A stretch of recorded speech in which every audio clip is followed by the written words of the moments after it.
it's completely dry.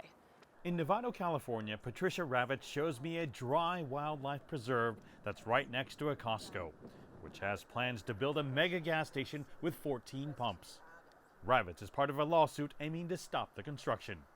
If you go on their website, you will see a climate action plan that actually seems very aggressive, but what they don't address is that their business plan is to put these mega gas stations at every Costco where they can get approval. What is well known about Costco gas stations is that they usually have really long lines of people who are idling their cars.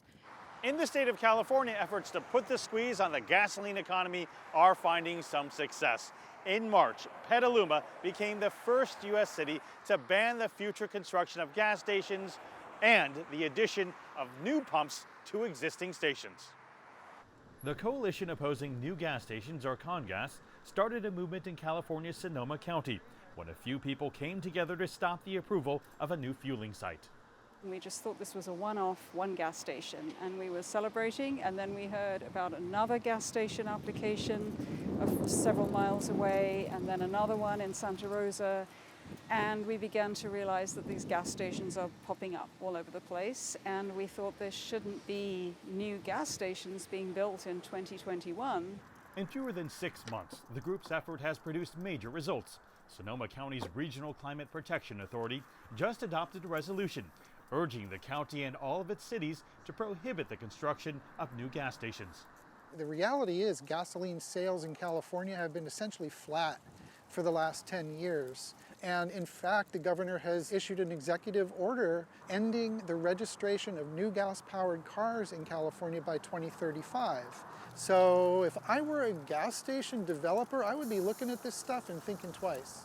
CONGAS is also helping to mentor the next generation. High school students like ALISA KARESH and Emily Bitt, who started the project Fossil Free Future.